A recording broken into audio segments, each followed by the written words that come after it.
ధ్యానం చేద్దాం. ఇక్కడ రోమిలకు రాసిన పత్రికలో మీరు చాలా జాగ్రత్తగా ఆలోచన చేయాలి. ఆలోచించకపోయినా పర్వాలేదు, ఆలోచిస్తే మీకు మేలు జరుగుతుంది, లేకపోతే మీరే ఇబ్బందుల్లో పడతారు. రోమా పత్రికలో 28వ వచనం, 8వ అధ్యాయము 28వ వచనం, 29. రోమా పత్రిక 8:29. ఎందుకనగా తన కుమారుడు అనేక సహోదరులలో జ్యేష్ఠుడగునట్లు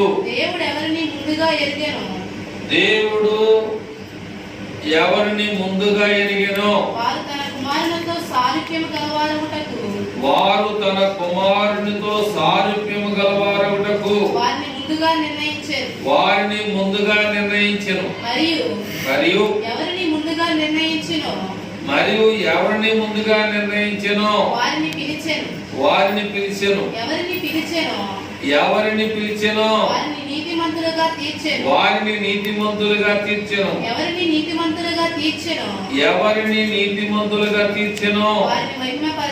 వారిని మహిమపరిచెను.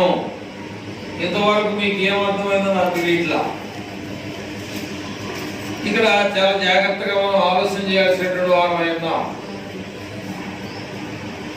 చాలా జాగ్రత్తగా ఆలోచన చేయకపోతే మనమే ప్రమాదంలో పడే పరిస్థితి అవుతుంది. ఎందుకనగా తన కుమారుడు అనేక సహోదరులలో జ్యేష్ఠుడు ఏంటి? పెద్దవాడు. ఎవరిని పిలిచెనో వారిని నీతిమంతులుగా తీర్చెను.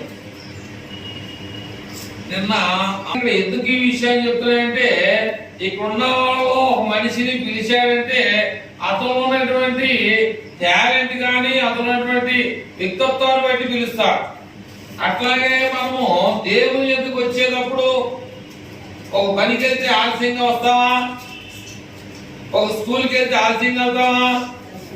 ఓ బడికి వెళ్తే గేట్ వెళ్తారనేటువంటి భయం ఉందా లేదా? అంటే నువ్వు ఎవరికి భయపడుతున్నావు?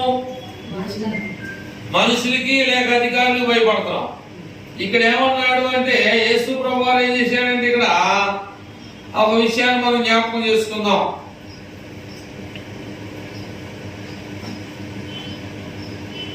నా 3-4 వచనాలు కలిసి ఉంటాయమ్మా. 8వ అధ్యాయంలో 3-4 వచనాలు రోమా పత్రిక బైబిల్లో మీరు చూడండి. రోమా పత్రిక 8వ అధ్యాయం 3-4 వచనాలు కలిస్తే అక్కడ ఏమన్నాయంటే, శరీరమును అనుసరింపక ఆత్మను అనుసరించియే నడుచుకొను పొనువానియందు ధర్మశాస్త్ర సంబంధమైన నీతి విధి నెరవేర్చబడవలని పాప పరిహారింపబడి నిమిత్తము పాపాలు పోయే నిమిత్తము దేవుడు తన సొంత కుమారుని పాప శరీరాకారముతో పంపి ఆయన శరీరమందు పాపానికి ఏమొచ్చింది? కాబట్టి మానవుడిగా అంటే ఏంటంటే తన సొంత కుమారుడు రాజుడు. అక్కడ అంటే అద్దె కుమారులు కూడా ఉంటారు. అద్దె కుమారులు అంటే ఎవరు? పెంచుకున్నవాడు. వాళ్ళు దత్తపుత్రులు అంటారు. దత్తపుత్రులు అంటే అర్థం ఏంటి? పెంచుకోవడం అంటే ఊరినే కాదు. పెంచుకోవడం అంటే దత్తత చేసుకోవాలి. అర్థమైందా? దత్తత చేసుకోకపోతే ఆడికి ఆ కుటుంబంలో ఆస్తి ఆడికి హక్కుదారుడిగా ఉండడం. కాబట్టి ఇక్కడ దేవుడు ఏం చేశాడంటే, పాపాలు పరిహారం చేయడానికి తన సొంత కుమారుడైనటువంటి యేసు ప్రభువారిని ఈ భూలోకానికి పంపాడు. ఎందుకు పంపాడు? బాగా ఏదేదో తోట ఉంటుంది, ఆ తోటలో మంచి యాపిల్ కాయలు, దానిమ్మకాయలు, ఇంకా ఇంకేంటి అరటికాయలు, చక్కెరకేళీలు, ఇంకా ఇంకా ఏమైనా కమలాకాయలు, ఇవన్నీ ఉంటే చక్కగా తిని శుభ్రంగా పడుకో అని చెప్పాడా? యేసు ప్రభువారు పడుకుంటానికి కూడా ఎక్కడ కూడా ఆ ఖాళీ లేనటువంటి పని చేసినటువంటి వాడు ఎవరు? యేసు ప్రభువారు. ఒక టైంలో ధోనిలో నుంచి 12 మంది శిష్యులు యేసు ప్రభు కలిసి వారు ప్రయాణం వెళ్తా ఉన్నారు. ఆ రాత్రి అంతా చెప్పి ఏ వాక్యం చెప్పాడో ఆ ధోనిలో వెళ్తా ఉంటే కొంచెం ఆ నిద్ర పురుగొచ్చిన తర్వాత ఏమైంది? అక్కడ పెద్ద తుఫాన్ అనేది చెలరేది. పెద్ద తుఫాన్ అనేది చెలరేకపోతే పడవ అటు ఇటుగా పడిపోయేటువంటి పరిస్థితి వచ్చేసింది అన్నమాట. దాని అక్కడ 12 మంది శిష్యులు ఏమన్నారంటే మనం చనిపోతాం అనేటువంటి ఆ పరిస్థితి వారిలో అక్కడ కలుగుతా ఉందన్నమాట. కనుక ఇక్కడ ఏమో రాశారంటే ఒకసారి మనం ఆలోచించేద్దాం. 3వ వచనం ఇక్కడ ఏమన్నంటే శరీరమును అనుసరింపక అంటే వాళ్ళలో శరీరానుసారమైన మనసు ఉంది. ఎవరిలో? ఎక్కడున్నా అక్కడే ఉండాలి. మార్చుకోవడం, పాయింట్ మార్చుకోవడం. దోరులోనే మనం ఉన్నాం. ఆ శిష్యులు ఏమనుకున్నారంటే శరీరానుసారంగా ఈ పడవ మునిగిపోతే మనం చనిపోతాం అనేటువంటి ఆలోచనలో వారు ఉన్నారు అక్కడ. అవునా కదా? శరీరమును అనుసరింపక ఆత్మను అనుసరించి నడుచుకొను మనయందు ధర్మశాస్త్ర సంబంధమైన విధిని నెరవేర్చబడవలని పాపాలు పరిహారం అంటే పాపాలు పోయే నిమిత్తం దేవుడైనటువంటి యెహోవా తన సొంత కుమారుని ఈ లోకానికి పంపించాడు. ఎవరి కోసం పంపించాడంటే మన కోసం పంపించాడు. ఈ భూమి మీద ఉన్నటువంటి ప్రతి జంతువులు, చెట్లు, శ్యామలు, ఆకులు, రకరకాలైనటువంటి అన్ని కూడా ఇవన్నీ కూడా ఎవరికి అంటే ఎవరికి చెప్పాలి? ఎవరికి చెప్పట్లా? ఎవరికమ్మా అంతా? మనకే. అంటే అంతటి ఐశ్వర్యాన్ని ఇచ్చినటువంటి దేవుణ్ణి మనం ఏం చేస్తున్నామంటే తన 29 ఎందుకనగా తన కుమారుడు అనేక సహోదరులలో జ్యేష్ఠుడగునట్లు దేవుడు ఎవరిని ముందుగా ఎరిగెనో వారు తన కుమారునితో సారూప్యము గలవారొకటకు వారిని ముందుగా. ఎందుకని మనల్ని పిలవట్లేదు? ముందుగా మిమ్మల్ని పిలిచాడా దేవుడు? మిమ్మల్ని భయపరిచాడా?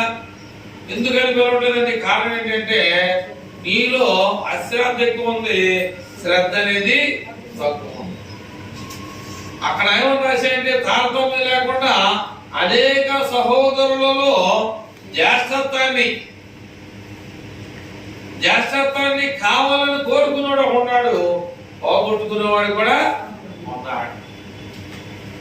ఇప్పుడు జ్యేష్ఠత్వాన్ని కావాలని కోరుకోవాలా, జ్యేష్ఠత్వాన్ని పోగొట్టుకోవాలా అనేటువంటి దాన్ని ఆలోచన చేస్తే మరి యాకోబు అనేటువంటి మాటకు అర్థం ఏంటంటే తెలుసా మీకు? మోసగాడు. అంటే యాకోబు మోసగాడు కాదు. ఎవరు మోసగాడు? పేరు యాకోబు అనే పేరుకి అర్థం ఏంటి? ప్రతి పేరుకి ఒక అర్థం ఉంటుంది. మీకు తెలియదేమో ఐందవులే. కానీ ఇక్కడ కూడా బైబిల్ కూడా చెప్తుంది అంతకన్నా ఎక్కువగా. కానీ ఏంటంటే మనం ఏం చేస్తున్నామంటే వాటిని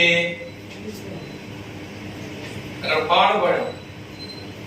నిర్లక్ష్యము చేయకుమా, నీ హృదయము ప్రభు జీవము నీదగును. యేసు క్రీస్తు నిన్ను పిలిచగా వస్తావా పురుషుడా, రావా పురుషుడు స్త్రీ అని చెప్పేసి ఆడు పిలుస్తున్నాడు. కనుక ఇక్కడ అంతకన్నా ఎక్కువైనటువంటి విలువైన విషయాలు ఉన్నాయి.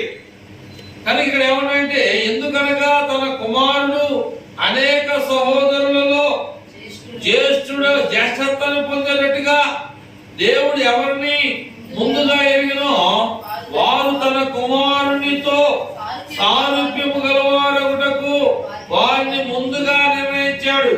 దేవుడు అనేటువంటి యెహోవా మరి రెబెకా చాలా సారీ పేరేంటి అబ్రహాము కుమారుడు పేరు ఇస్సాకు భార్య పేరేంటి కాదు రెబెకా రెబెకా అనేటువంటి ఆమెకి ఇద్దరు ఉన్నారు, కడుపులో ఇద్దరు మగపిల్లలు ఉన్నారు. కానీ యాకోబు ఏం చేస్తాడంటే నేను ముందుకెళ్ళాలి, అనేక సహోదరులలో నేను జ్యేష్ఠత్వం పొందాలని చెప్పేసి వాళ్ళ అన్న కాళ్ళకి బైబిల్లో చూసుకుంటే కావాలండి. వాళ్ళ అన్న అయినటువంటి ఏశావు యొక్క కాళ్ళని వెనకలాగి నేను ముందెళ్ళాలని చెప్పేసి ఎక్కడ గర్భంలోనే నేను జ్యేష్ఠత్వాన్ని పొందాలి. భూమి మీద ఉన్న మనం పొందలేకపో. గర్భంలో ఉండి ఆయన తొంతున్నాడు, నేను ముందెళ్ళాలి, నేను జ్యేష్ఠత్వాన్ని పొందాలి, దేవుని ఆశీర్వాదాలు నేను పొందాలి. చాలా మంది ఏమంటారంటే చెరపగడ చెడతామన్నాడు అన్నవాడు ఏం చేస్తాడంటే వాడు బాగుపడలేడు, ఎదురు చెబుతాడు. వీడు ముందు అది చూడ కదులుతాడు, అడిగి అంటాడు. మరి అదే ఇక్కడ చెప్పేది బైబిల్లో, కడుపులో ఉండి నేను ముందుకు వస్తానన్నాడు యాకోబు. అదేంటి పెద్దోడు పెద్ద శివలేదు నీకంటే మనం చేయగలిగింది. దేవుడు ఏం చేస్తున్నాడు, అనేక సహోదరులలో నిన్ను జ్యేష్ఠత్వంగా జ్యేష్ఠుడిగా ఉంచాలని నేను కోరుకున్నా అని చెప్పేసి అబద్ధం ఆడాడు. తల్లి యొక్క సపోర్ట్ తీసుకొని, అంటే తల్లి యొక్క సహాయం తీసుకొని ఆ యాకోబు తండ్రి దగ్గర ఆశీర్వాదాన్ని పట్టుబట్టలతో వెళ్ళాడు. పట్టుబట్టలతో వెళ్ళినటువంటి యాకోబు ఇద్దరు భార్యలతో 70 మంది సంతానం, మరి పనివాళ్ళు, గొర్రెలు, మేకలు, మందలు, అనేకమైనటువంటి ఒంటెలు, ఎద్దులు, రకరకాలైనటువంటి ఆస్తితో మరలా ఆయన ఇశ్రాయేలు దేశానికి వచ్చాడు. ఏంటి, ఎందుకని నేను ఎందుకని అభివృద్ధి చెందలేకపోతానంటే నీకు అలాంటి తొందరపాటు లేదు.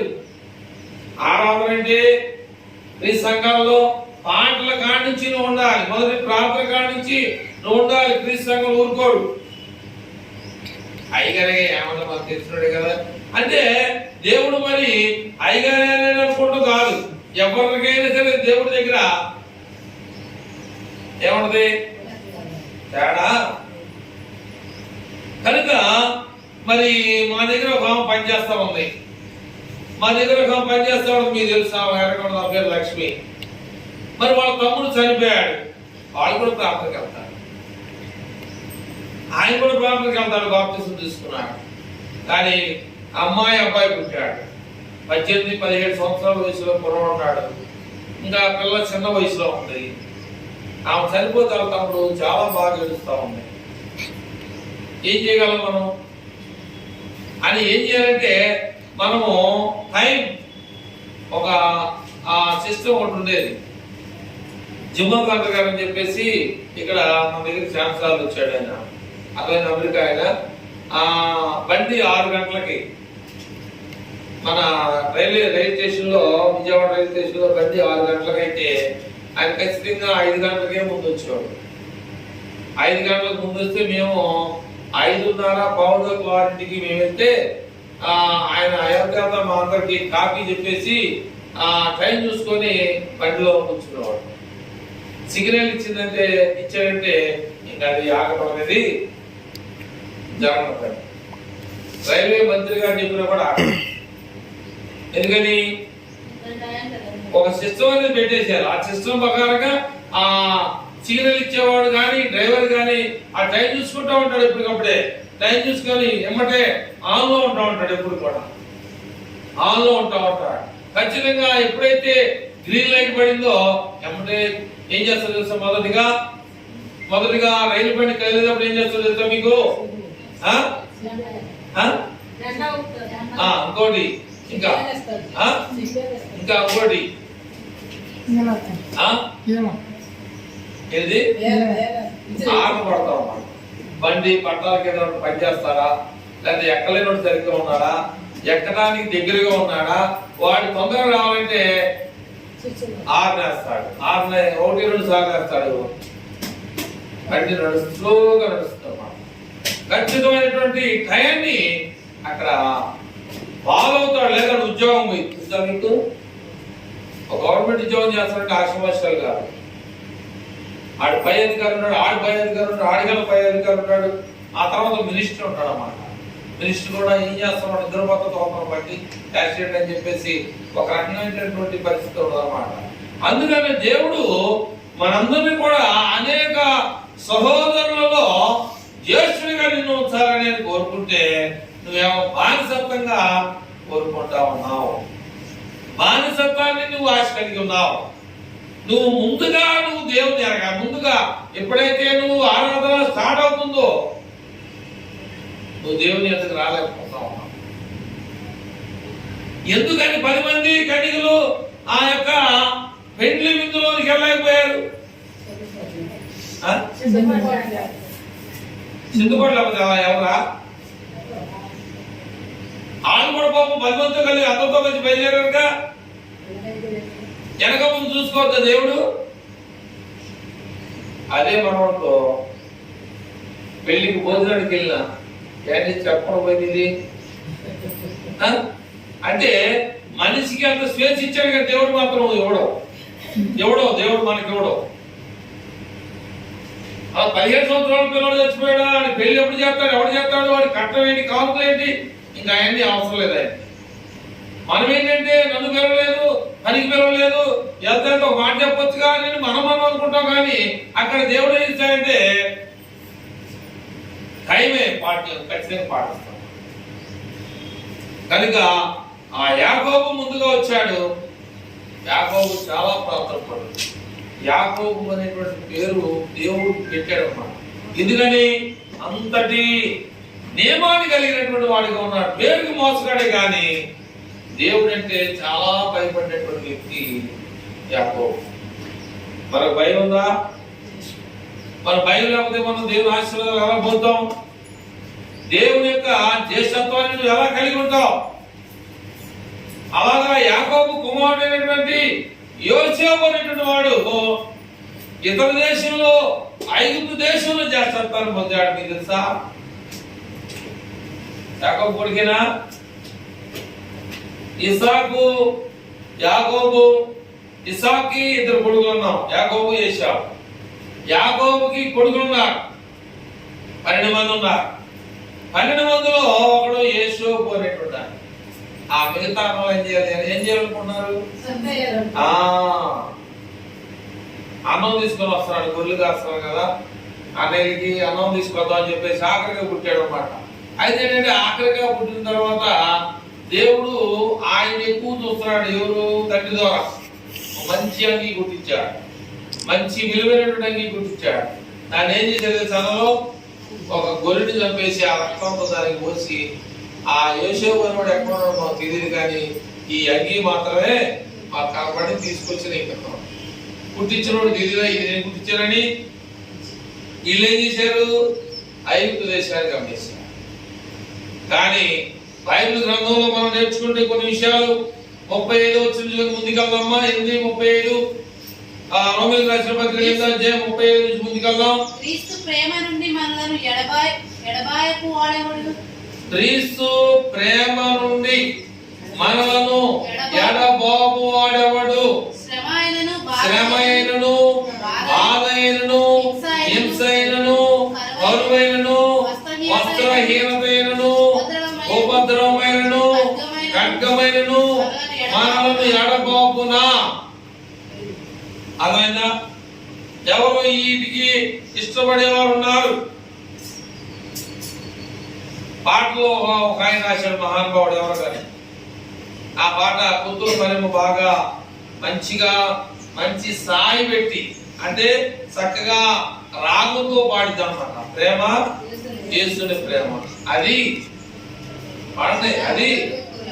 అది ఎవరు కొలవలేదు, అంటే ఎవరు దాన్ని మనసులో తెచ్చుకోలేదు. అట్లా ఇక్కడ ఏమన్నాయంటే క్రీస్తు ప్రేమ నుండి మనలను ఎడబాబు వాడెవడు? శ్రమైనా బాధైనా హింసైనా కరువైనా వస్త్రహీనతైనా ఉపద్రవం అంటే ఏంటి? ఉపద్రవం అంటే యోనాను గుర్తు పెట్టుకోవాలి. చేప కడుపులో 3 రోజులు నీళ్ళలో పడుకున్నాడు. ఎవరు చేస్తారా పని? నాగమణి గారు. కాబట్టి చేప కడుపులో చేప నీళ్ళలో ఉంది, ఆ నీళ్ళలో చేప ఉంది, చేప కడుపులో ఎదురుంటాడు. కారణం ఏంటంటే దేవుడు ఇక్కడ ఒక మాట ఉంది, బైబిల్లో ఒక మాట ఉంది, 31వ వచనం 8:31. ఎవరి ఇష్టాలు చూడవచ్చు, చదవచ్చు. ఇట్లుండగా ఏ మందము దేవుడు మన పక్షమందుండగా. కాబట్టి యోనాకి దేవుడు ఆయన తోడుగా ఉన్నాడు కనుక నీళ్ళలో 3 రోజులు కూడా సరిపోలా.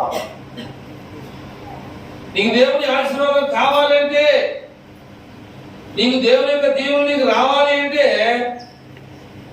నువ్వేం చేయాలి అంటే 28వ వచనాన్ని మనం చూడాలి.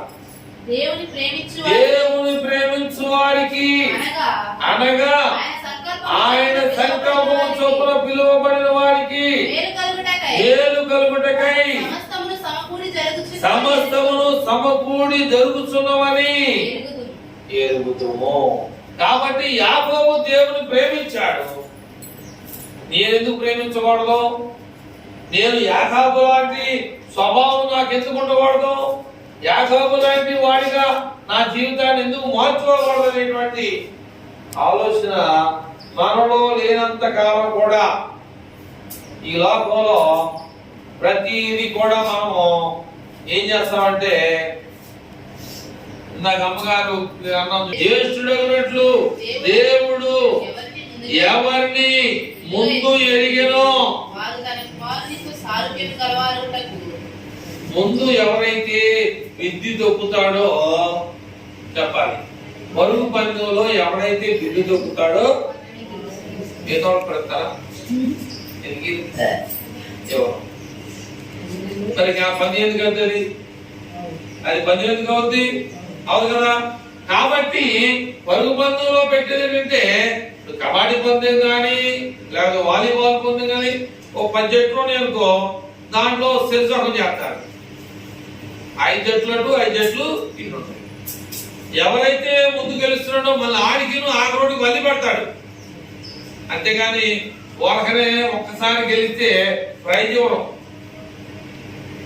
10 జట్లలో ఒక జట్టుకే వస్తుంది బహుమానం వచ్చింది, అంతేనా కదా. కాబట్టి మళ్ళా పెడతా ఉంటాడు అన్నమాట. అప్పుడు ఫస్ట్ సెకండ్ ఒకవేళ నిర్ణయించినటువంటి వ్యక్తి ఏమన్నా అవకాశం ఉంటే 3వ ప్రైజ్ కూడా ఆయన ఇష్టం. 1, 2 అనేది కంపల్సరీ. కానీ మొదటి వాడు పేరుంటుందా, 2వ వాడికి ఇచ్చిన పేరుంటుందా? ఫస్టే మనకు కావాలి. ఫస్ట్ ప్రిపరేషన్ కావాలి మనకి. నీకు ఆశీర్వాదం కావాలన్నా, ఆరోగ్యం కావాలన్నా, ఆరోగ్యంగా నువ్వు ఉండాలన్నా ఏం చేయాలంటే దేవుని యొక్క సిద్ధాన్ని మనము నెరవేర్చువారిగా ఉండాలి. ఇక్కడ కొన్ని విషయాలు మనం జ్ఞాపకం చేసుకోవాలి. 15 వచ్చింది కదమ్మా. 15 ఏలయనగా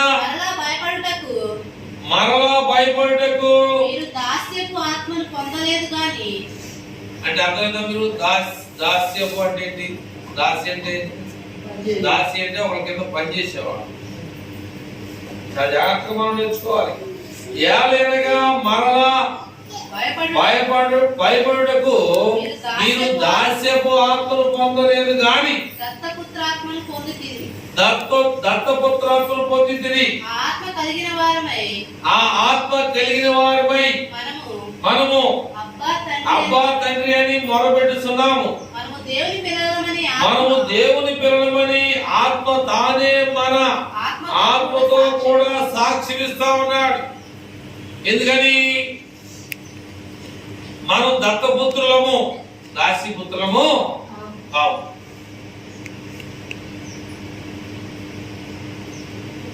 మేము మా కుటుంబం కూడా దత్తపుత్రులమే. అర్థం నిజంగా చెప్తున్నాం. అర్థమైందా? దేవుడు శ్రమదేశాడు. ఇస్మాయిలీలు ఉన్నారు.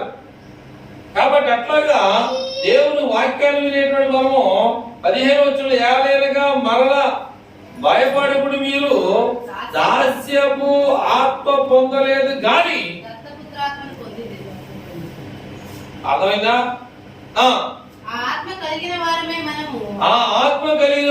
మనము అబ్బా తండ్రి అని మొరపెడుతున్నాం. మనము దేవుని పిల్లలమని ఆత్మ తానే మన ఆత్మతో కూడా సాక్ష్యం ఇచ్చుచున్నాడు. మన ఆత్మతో కూడా సాక్ష్యం ఇస్తాం. చదువు. మనము పిల్లలమైతే వారసులము అనగా దేవుని వారసులము, క్రీస్తుతో కూడా మహిమ పొందుటకు ఆయనతో శ్రమ పడిన ఎడల. అంటే ఎవరితో? క్రీస్తు పడినటువంటి శ్రమ. ఎందుకంటే మీరు కూడా ఇలాంటి పనులో మీరు కూడా పారిభాగస్తులు అవ్వాలి. లేకపోతే నీకు దత్త పుత్రాత్మ నీలోకి రాదు.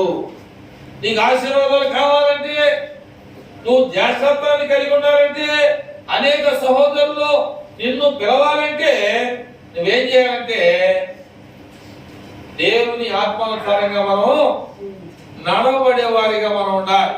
చదవమ్మా 18 మన ఎడల ప్రత్యక్షము కావు మహిమ ఎదుట ఇప్పటి కాలపు శ్రమలు ఎన్న తగినవి కావని ఎంచుచున్నాను. దేవుని కుమారుల ప్రత్యక్షత కొరకు సృష్టి మిగల ఆశతో తేరి చూచుచు కనిపెట్టుచున్నది. ఏలయనగా ఇక్కడ 5వ వచనం 8:5 శరీరానుసారులు శరీరము లేక ఆఖరికి వచ్చేద్దాం. శరీర విషయము శరీరానుసారులు శరీర విషయములను మనస్సునంతురు, ఆత్మానుసారులు ఆత్మ విషయముల మీద మనసుంతురు. శరీరానుసారమైన మనస్సు మరణము, ఆత్మానుసారమైన మనస్సు జీవమును సమాధానమై ఉన్నది. ఎలయనగా శరీరానుసారమైన మనస్సు దేవునికి వ్యతిరేకముగా ఉన్నది.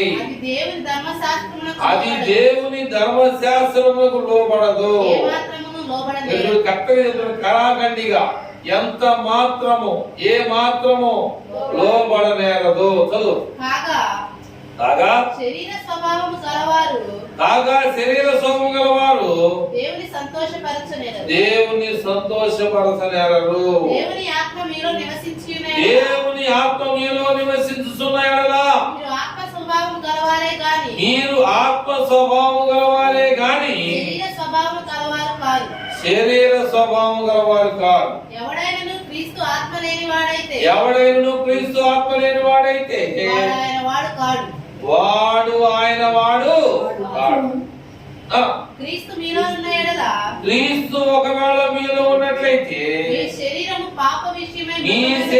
పాప విషయమై చచ్చిపోయి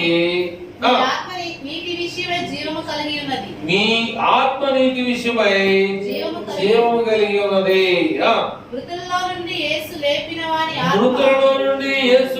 వారి ఆత్మ మీలో నివసించిన మృతులలో నుండి క్రీస్తు యేసు లేపిన వాడు సావునకు లోనైన మీ శరీరములను కూడా మీలో నివసించుతున్న తన ఆత్మ ద్వారా. అందుకనే దేవుడు అంటాడు ఒక మాట, ఆ మాట చదువుకొని ముగించేసుకుందాం. ఏమంటాడు? నికోదేముని సౌదా చూడాల్సిందని అర్థం కాదు మనకి, అర్థం లేకుండా చూడలేమా? నికోదేము అనేటువంటి ఆయన ఉన్నాడు. ఆయన మీకు ఎవరికైనా తెలుసా? ఏంటి ఆయన పేరేంటి? పేరు నికోదేము. ఏం చేస్తాడు?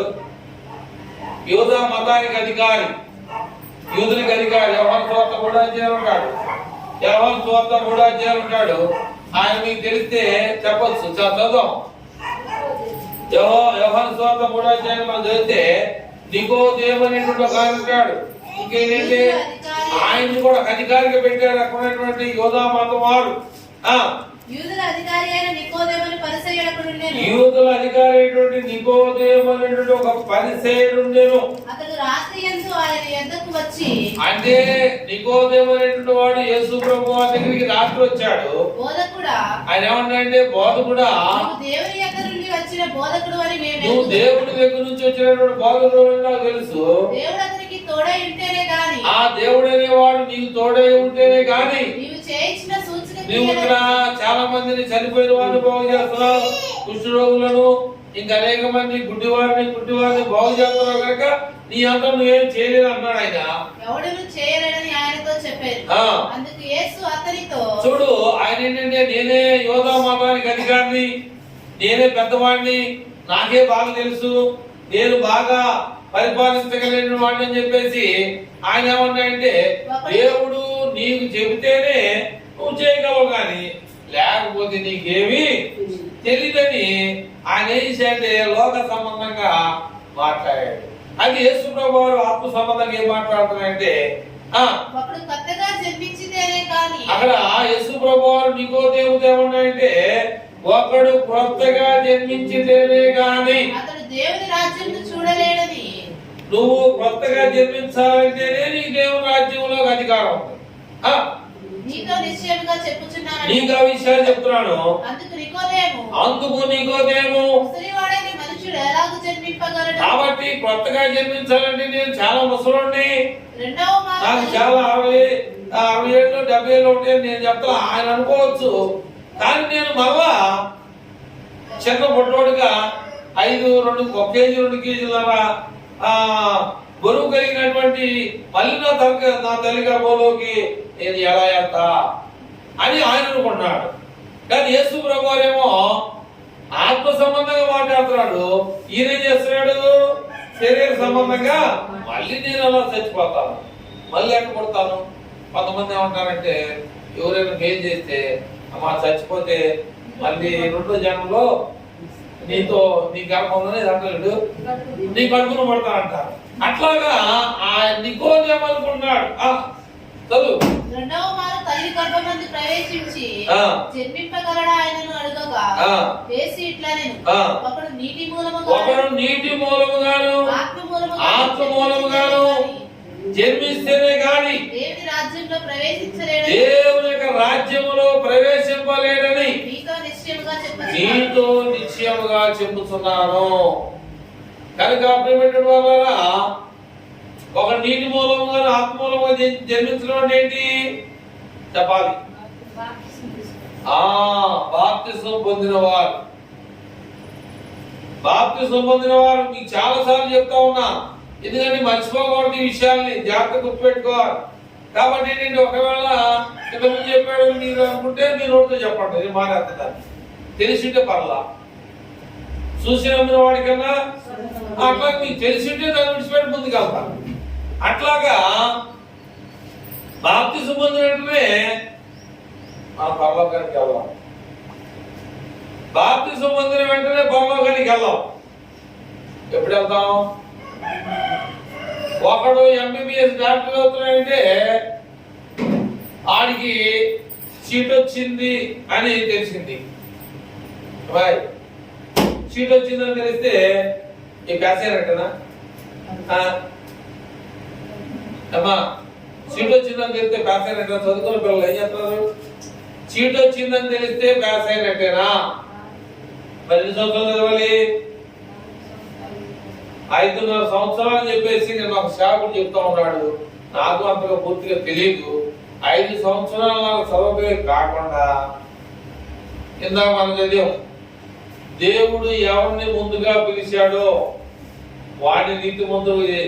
దేవుడు అనేక మంది పరీక్షలు రాసే వాళ్ళు ఆయన ప్యాస్ అయితే వాడు డాక్టర్ అవుతాడు.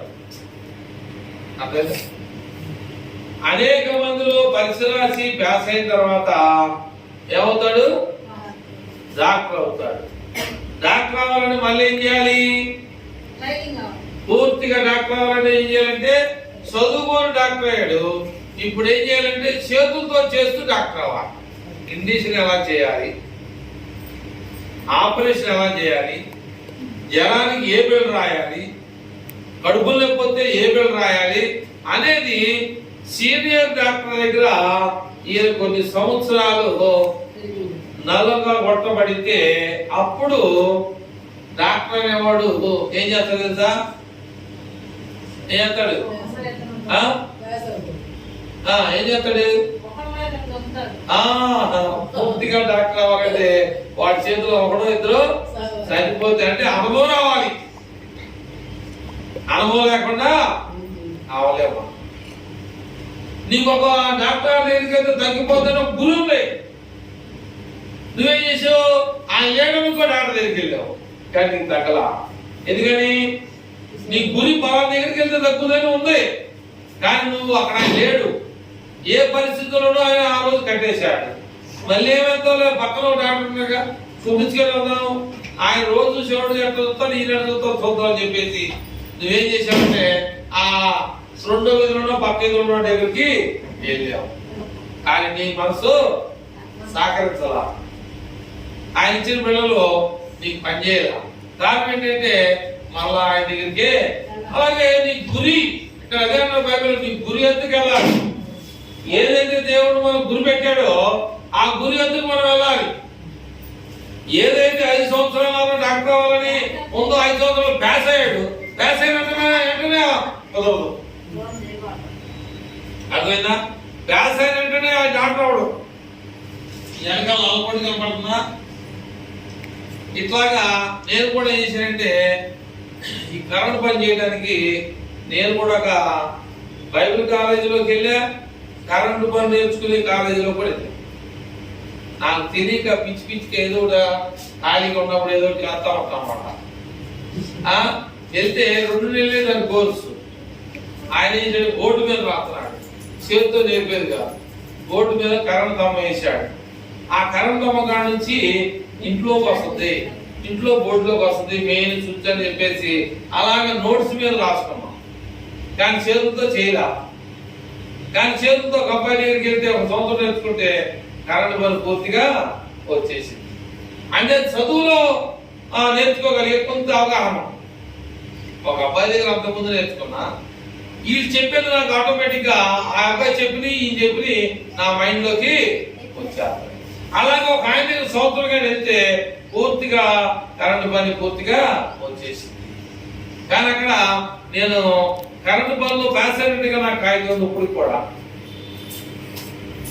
Electronic and electrician, electrical and electrician అని చెప్పేసి నాకు నా పేరు మీదుగా ఒక సర్టిఫికేట్ గవర్నమెంట్ వారు నాకు ఇవ్వడం జరిగింది అనమాట. శ్రామిక విద్య పీఠం అని చెప్పేసి మరి చదువుకునేటువంటి నిరుద్యోగులకి అక్కడ కంప్యూటర్ ఉంది, టైలరింగ్ ఉంది, mechanic, cycle mechanic, scooter mechanic, అద్దకాలు, అన్ని రకాలైనటువంటి పనులు నిరుద్యోగులు మీరు ఎవరైనా ఉన్నట్లయితే మన మొగరాజపురం దగ్గర జమ్మిచెట్టు సెంటర్ లో బస్ దిగి రాజశేఖర్ సెంటర్ అని చెప్పేసి అంటే మీకు శ్రామిక విద్యాపీఠం, శ్రామిక అంటే శ్రమను నేర్చుకునే వాడికి కావాల్సినటువంటి విద్యాపీఠం.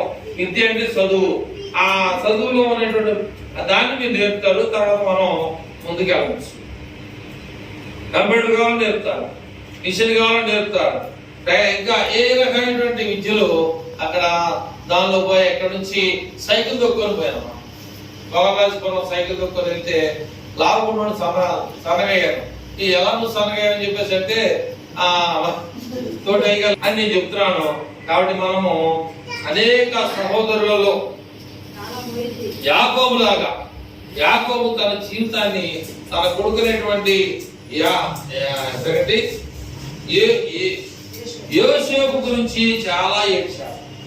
కానీ ఆయన శ్రమలు, ఆయన కష్టం మనం ఎవరు పడలా.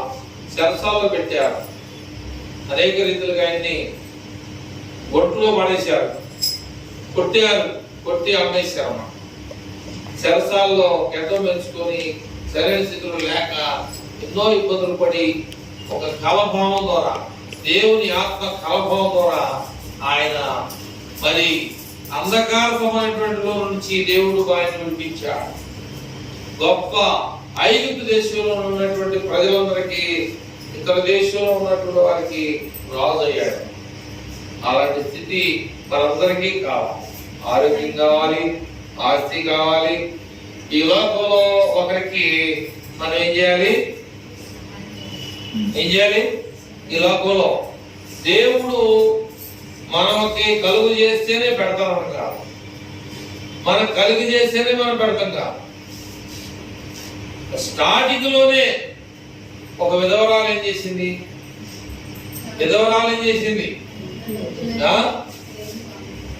తన దగ్గర ఉన్నటువంటి మొత్తం దేవునికి ఇచ్చింది. అది నేర్చుకోవాలి. మనకున్న దాంట్లో ముందుగా నీ దగ్గర ఉన్నటువంటి సారేపతి గ్రామంలో విధవరాల దగ్గరికి వెళ్ళి, ఏలియా నీ దగ్గర ఉన్న కొద్దిగా పిండి కొంచెం నూనె కదా, మొట్టమొదటి నాకు అట్టు తయారు చేసి నాకు అన్నాడు.